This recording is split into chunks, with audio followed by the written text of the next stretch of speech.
Step aside, Grandpa. Some of us have places to be. He remained silent, merely wiping the mirrors before opening the doors. Same worn footwear, same wordless routine every morning. But that day, a Navy trainee halted mid-stride when he glimpsed the operator's forearm. Barely visible beneath decades of sunlight and age was a marking no aspiring warrior could misidentify: the Navy SEAL emblem. The young recruit immediately straightened his posture. The driver simply murmured, "Time's passing, recruit," and the entire vehicle fell quiet. If you believe true heroes require no fanfare, share your thoughts in the comments below. Shuttle 7 arrives at exactly 5:30 each morning, regardless of climate or time of year. The operator, mid-60s, face etched by time, gaze reminiscent of distant storms, never deviates from his pattern. Check mirrors, inspect instruments, open doors, close doors, proceed. No greetings, no casual conversation about conditions. Just the unwavering rhythm of someone who treats public transit like a military operation. His nameplate reads William, though nobody addresses him as such. To fellow operators at the terminal, he's veteran or combat boots, referencing the heavy tactical footwear he wears despite company-mandated uniforms. His jacket, faded deep blue, carries no emblems or decorations, yet somehow rests on his frame with unmistakable command. "Amazing they haven't pushed him into retirement," whispers Johnson, a younger driver, as they observe William systematically examining his vehicle during pre-shift inspection. Probably struggles to see over the dash anymore. William's left sleeve remains consistently folded just below his elbow. Not high enough to appear unprofessional, but sufficient to cool his arm, or perhaps for another purpose entirely. He operates like clockwork, Johnson continues. Same route, same expression. Probably envisions timetables even in his sleep. What the operations supervisor knows but rarely discusses is that William has never been tardy. Not once in 14 years. Not during the massive snowstorm of 19. Not during the downtown flooding. Not even when the transportation union initiated a walkout and half the workforce called in unavailable. This morning, as Route 7 passes through the military installation area, a young man in crisp training attire boards. His stance is perfectly vertical, his haircut so recent you can detect barber's powder. "Good morning, sir," the recruit says, military courtesy flowing naturally from his bearing. William's eyes briefly shift to the rearview mirror, then return to the roadway. No acknowledgement. The recruit settles into a seat near the front, one of only 3 passengers this early. He observes the driver's movements with increasing interest. The way William constantly scans the mirrors, the precise, economical gestures when changing gears, the almost undetectable adjustment of his posture before each turn. At the downtown stop, an elderly woman struggles to board carrying grocery sacks. One tears, scattering oranges across the steps. Without comment, William secures the brake, powers down the door, and kneels to collect the fruit. His movements are efficient, purposeful. When finished, he simply acknowledges the woman's flustered gratitude with a nod and returns to his position. The recruit's eyes narrow. Something about this man contradicts the profile of a lifelong transit operator. As morning progresses and passengers fill the vehicle, most barely register William's presence. They focus on phones, rest against windows, or gaze vacantly through the glass. They see him, yes, the silver hair, the weathered hands at the controls. But they don't truly observe him. But the recruit does. He catalogs every detail, the calluses visible on William's hands, the way he evaluates each new passenger with a subtle but thorough assessment, the posture that remains perfectly erect despite the extended shift. When the recruit exits at the training facility, he pauses briefly at the steps. "Thank you for the transportation, sir."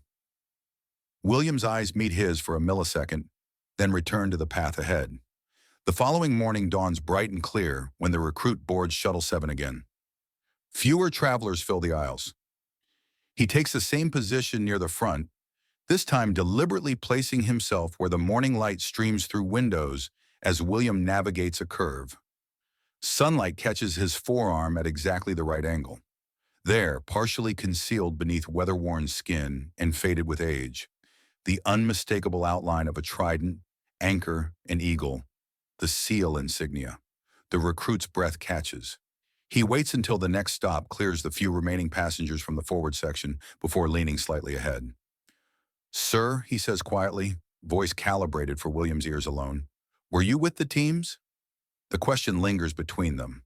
The engine hums. A traffic signal changes from red to green. Finally, without turning, "I was." 2 syllables. Nothing more. But the recruit settles back, comprehending the significance behind them. For the remainder of the journey, neither speaks. The silence feels transformed now. Not the emptiness of strangers occupying shared space, but the unspoken recognition of a brotherhood separated only by generations. Information travels swiftly in military environments. By that evening, messages cascade across group chats and barracks conversations. The elderly driver operating Shuttle 7, former frogman. "You certain?" Martinez observed the trident, said the driver confirmed. Within days, a post appears on a military forum. "There's a legend driving Shuttle 7 near Base Coronado. Recognize the emblem. Anyone familiar with his background?" Retired Master Chief Jason Reynolds notices the thread. Something tugs at his memory. A name from years past. Stories exchanged during deployments.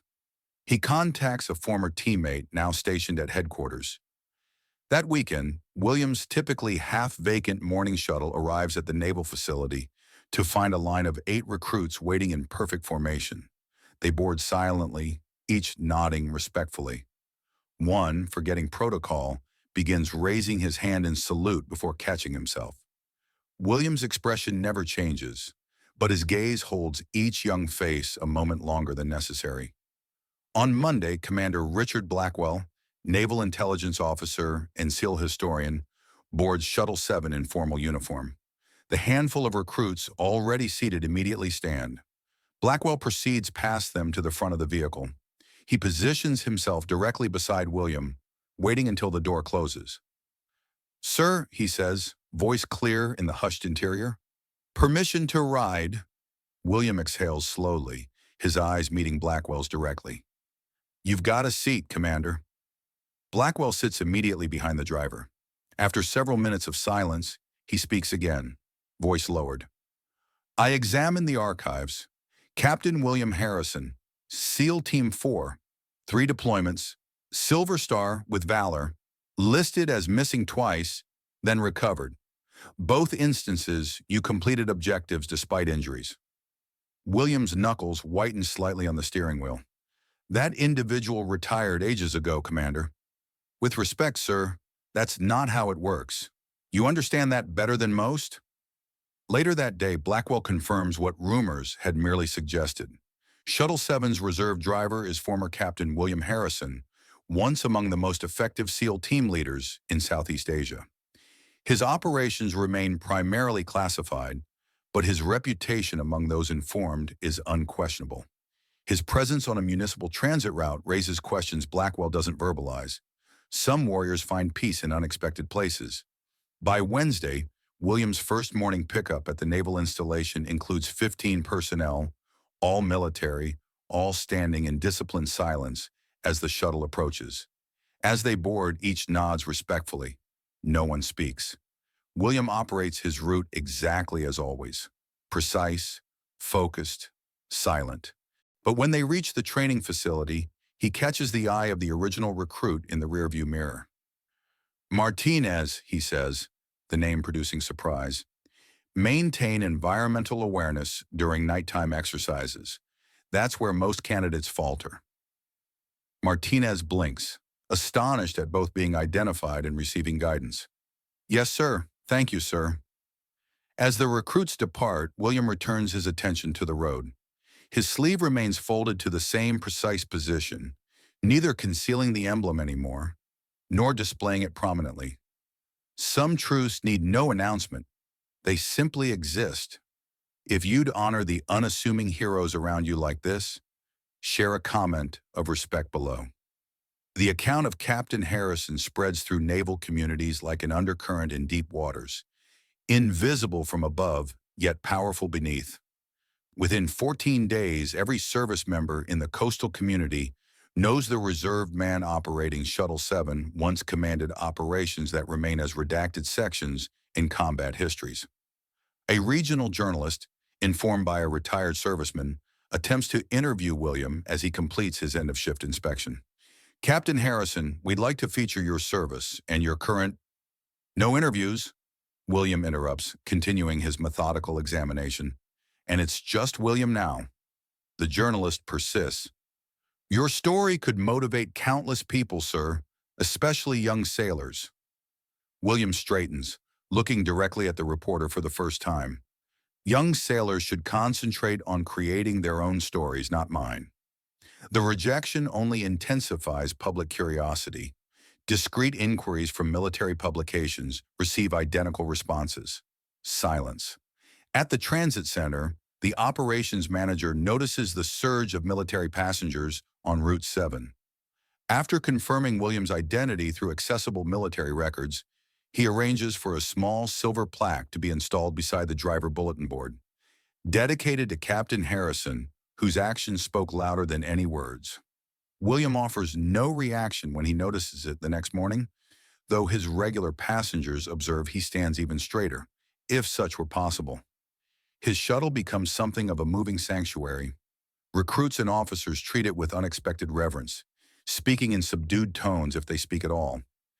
They maintain it meticulously, sometimes removing litter left by civilian passengers. One morning, a teenager boards, loudly complaining about the shuttle's pace while playing music without headphones. Hey, old-timer, can't this thing move any faster? Some of us have schedules. Before William can respond, Martinez, now weeks into his training, turns in his seat. Mind your attitude, he says, voice low but authoritative. That man sacrificed so you could express yourself freely. The teenager, startled by both the intervention and the intensity in Martinez's expression, mumbles an apology and silences his device. William meets Martinez's gaze in the mirror and gives an almost imperceptible nod.